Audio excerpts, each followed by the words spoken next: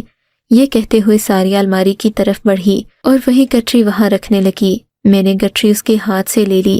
تو مجھے ساری بات بتاؤ، جیسا کہ تم نے وعدہ کیا تھا، ورنہ میں اماں جان کو سب بتا دوں گی۔ میری دھمکی پر وہ ڈر گئی۔ اچھا بھابھی بیٹھو، میں تمہیں سب بتاتی ہوں، گٹری میں کیا ہے یہ بھی دکھا دوں گی۔ میں ہماتن گوش ہو گئی۔ یہ کہانی اس وقت شروع ہوئی جب میڈیکل کالج میں میرا پہلا سال تھا۔ پہلے ہی دن لڑکوں نے مجھے تنگ کرنے کی کوشش کی۔ آپ تو جانتی ہیں میں بات بات پر ڈر جاتی ہوں۔ شاید میری یہی معصومیت ایک وڈیرے کے بیٹے کو پسند آ گئی۔ بس پھر کیا تھا، وہ تو میرے پیچھے ہی پڑ گیا۔ میں نے اس سے جان چھڑانے کی بہت کوشش کی، مگر میں جہاں بھی جاتی وہ مجھے پہلے سے وہیں کھڑا ملتا۔ کچھ دنوں کے بعد مجھے ایسا محسوس ہوا جیسے کہ وہ شکاری اور میں اس کا شکار ہوں۔ اب میں جتنی بھی کوشش کر لیتی اس سے بچ کر نہ جا پاتی۔ ایک دن میں نے اسے منت کی کہ خدا کے لیے میرا پیچھا چھوڑ دو، میرے بھائی پردیس میں ہیں، وہ میرے لیے روپے کماتے ہیں، مجھے فیس بھیجتے ہیں، مجھے اچھا نہیں لگتا کہ میں کالج میں آ کر ایسی باتیں کروں۔ میری بات پر وہ خوب ہنسا، کہنے لگا میں تمہاری جان چھوڑ دوں گا، لیکن اس کے لیے پہلے تمہیں مجھ سے ایک ملاقات کرنا ہوگی تاکہ میں اپنی محبت کا اظہار کر سکوں۔ فکر نہ کرو، میں کسی اکیلی تنہا جگہ پر تمہیں نہیں بلاؤں گا۔ ایک بڑے سے ہوٹل میں تم آؤ جہاں سب لوگ کھانا کھاتے ہیں، وہاں مجھ سے ملو، بات کرو، میں تمہیں اپنے دل کا حال بتاؤں گا۔ اگر میں تم کو معقول آدمی نہ لگا تو بھلے مجھے چھوڑ دینا، میں کچھ بھی نہ کہوں گا۔ مجھے اس کی یہ تجویز پسند آئی۔ سوچا کہ شاید ایک بار وہ مجھ سے ملنے کا خواہش مند ہو۔ مقررہ دن میں اسی ہوٹل میں چلی گئی جہاں اس نے مجھے بلایا تھا۔ میں اس لیے بھی بے فکر تھی کہ اس ہوٹل میں پہلے بھی جا چکی تھی۔ اکثر یہاں پر 200-300 لوگ بیٹھے ہوتے، سو ڈر والی کوئی بات نہیں تھی۔ ہم نے ہوٹل کے دوسرے فلور پر ملنا تھا جہاں پر تقریباً 300-400 کرسیاں اور میز لگے ہوتے تھے۔ مقررہ وقت پر میں منیر کے ساتھ وہاں پہنچ گئی۔ میں نے منیر سے کہا کہ ہم نیچے بیٹھ کر بات کر لیتے ہیں۔ وہ کہنے لگا اوپر زیادہ لوگ ہوں گے، تم آرام دہ رہو گی، یہاں تو 2-4 لڑکے ہی بیٹھے ہیں، ایسے اچھا نہیں لگتا کہ میں اپنی عزت کو بازاروں میں رسوا کروں۔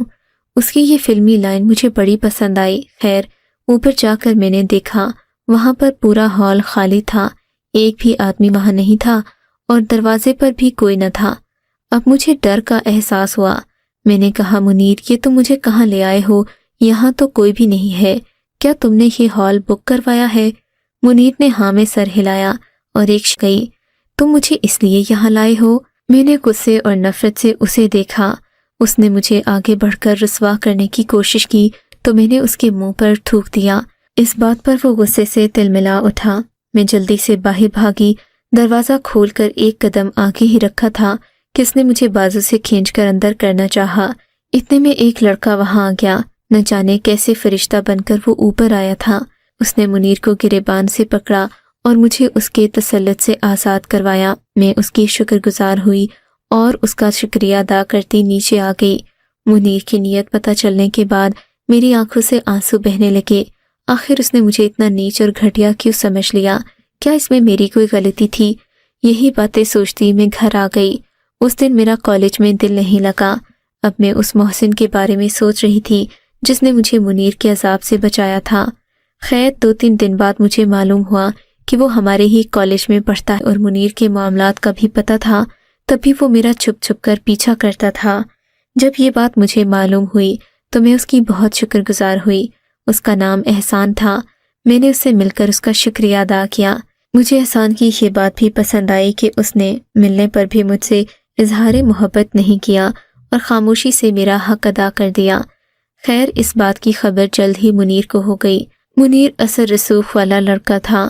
اس نے اپنے اثر رسوخ کو استعمال کرتے ہوئے احسان کو نقصان پہنچانا شروع کر دیا۔ اس کے بس میں ہوتا تو وہ اس کی جان لے لیتا، مگر وہ ایسا نہیں کر سکا، یہاں تک کہ ہمارا آخری سال آ گیا۔ اب منیر نے اپنی کمینگی دکھانا شروع کر دی۔ پورے سال کی محنت کا اجر ہمیں ملنا تھا۔ جب ہمارے ایک پروفیسر نے احسان کو ایک ایسا تجربہ کرنے کو دے دیا جسے ہمارے لیے کرنا مشکل ہی نہیں ناممکن تھا، منیر نے اپنے اثر رسوخ سے ایسا جال بچھایا کہ احسان کم از کم اس تجربے میں فیل ہو جائے اور اسے پروفیسر کے سامنے ذلت اٹھانا پڑے۔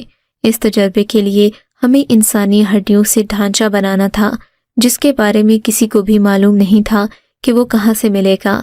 احسان نے بہت کوشش کی مگر منیر کے اثر رسوخ کی وجہ سے یہ بھی ممکن نہ تھا۔ کالج کے آس پاس اس کی جان پہچان بہت تھی، اس لیے احسان کو ہر بار ناکامی کا منہ دیکھنا پڑا۔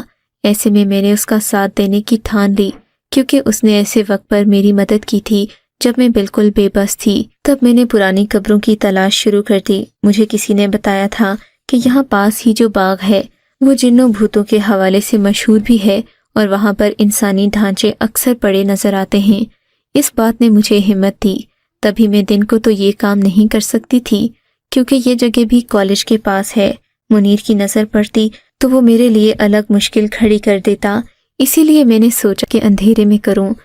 میں دن کو جگہ کا تعین کر لیتی اور رات کو وہاں جاتی۔ آج کچھ آخری چیزیں رہ گئی تھیں جو مجھے مکمل کرنی تھیں۔